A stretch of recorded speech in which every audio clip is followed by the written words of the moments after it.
وبالحق أنزلناه وبالحق نزل. بسم اللہ الرحمن الرحیم. الحمد لأہلہ والصلاة علی اہلہا ما بعد.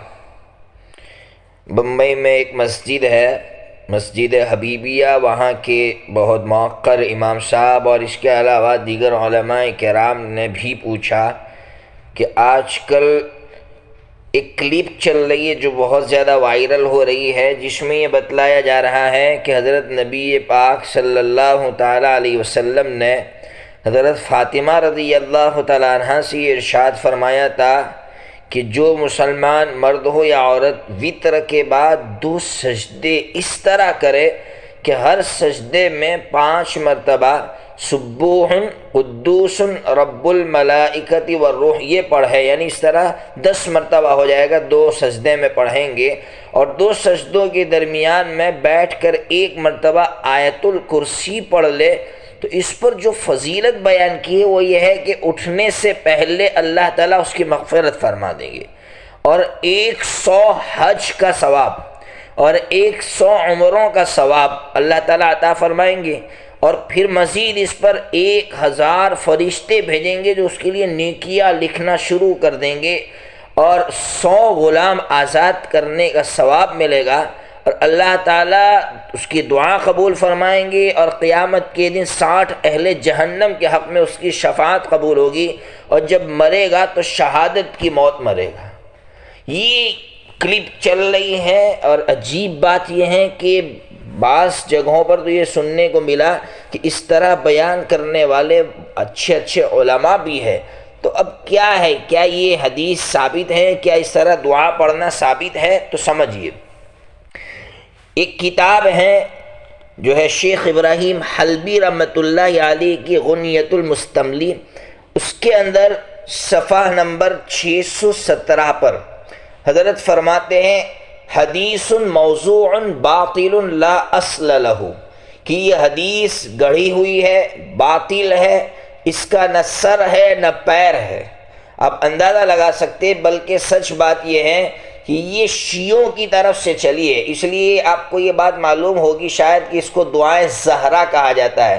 شیعوں کی کتابوں میں اس کو دعائیں زہرا کے نام سے لکھا گیا ہے. شیعوں نے یہ من گھڑت بات چلائی ہے اور پھر اس کو منسوب کیا ہے حضرت نبی پاک صلی اللہ تعالیٰ علیہ وسلم کی طرف. اس لیے وطر کے بعد اس طرح یہ نبی پاک صلی اللہ علیہ وسلم کی طرف منسوب کر کے یہ فضائل بیان کرنا اور اس دعا کا پڑھنا ہرگز جائز نہیں، بلکہ بہت بڑا جرم ہوگا. جرم اس لیے ہوگا کہ ایک تو یہ کہ ہم عمل اپنی طرف سے کریں، اور دوسرا جرم یہ ہے کہ نبی پاک صلی اللہ علیہ وسلم کی طرف جھوٹی نسبت کرے. اس سے بڑا جرم کیا ہو سکتا ہے؟ اس سے بڑا مجرم کون ہو سکتا ہے دنیا میں کہ جو نبی پاک صلی اللہ علیہ وسلم کی طرف جھوٹ بات کو منسوب کرے؟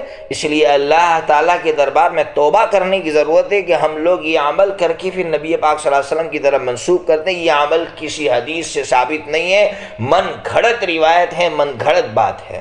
ایک بات یہ ہو گئی. دوسری بات یہ سمجھیے کہ کہنے والا اگر یہ بات سنا رہا ہے تو اس کی سب سے پہلی ذمہ داری ہے کہ وہ حدیث کا حوالہ دے.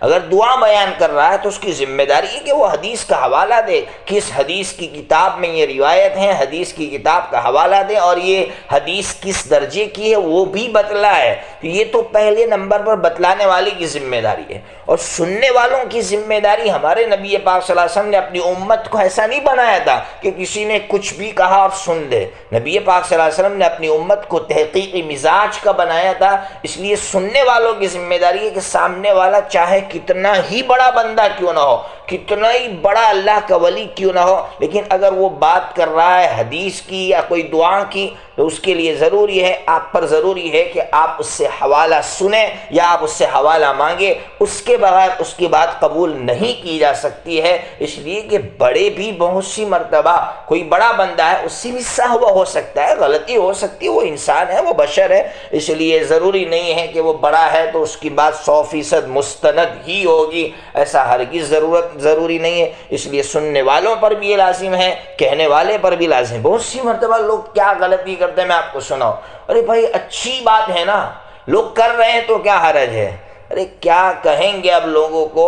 حدیث پاک بخاری مسلم ساری احادیث میں آپ کو وہ مشہور واقعہ ملے گا کہ 3 صحابہ حضور کے گھر گئے تھے اور حضور کا عمل پوچھا تھا، تو 3 میں سے ایک نے کہا تھا کہ میں تو ہمیشہ روزہ رکھوں گا، کسی نے کہا تھا میں ہمیشہ نماز پڑھوں گا، کسی نے کہا تھا میں شادی نہیں کروں گا۔ نبی پاک صلی اللہ علیہ وسلم کو جب اس کا علم ہوا تو حضور نے خفگی کا اظہار فرمایا، غصہ ہوئے ہے، بھئی روزہ رکھنا اچھا عمل تھا، پھر بھی حضور کیوں غصہ ہو رہا ہے؟ سمجھنے کی ضرورت ہے۔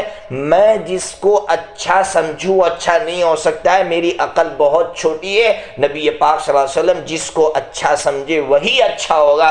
نبی پاک صلی اللہ علیہ وسلم نے جو عمل نہیں بتلایا اس کو حضور کی طرف منسوب کر کے اور اچھا سمجھ کے اس کو چلا دینا، یہ بہت بڑی غلطی ہے۔ اللہ تبارک و تعالی ہم تمام کی حفاظت فرمائے۔ ہاں، یہ جو جملہ ہے سبوح قدوس رب الملائکۃ والروح، نبی پاک صلی اللہ علیہ وسلم عام طور پر یعنی اس کو پڑھ سکتے ہیں آپ، لیکن وتر کے بعد پڑھنا اور 2 سجدے میں پڑھنا اور پھر اس طرح فضائل سمجھ کے پڑھنا یہ غلط ہے۔ باقی آپ چلتے بیٹھتے اٹھتے اللہ رب العزت کی پاکی بیان کریں، اللہ کی تعریف کریں تو کوئی حرج نہیں۔ اللہ تعالیٰ صحیح سمجھ عطا فرمائے۔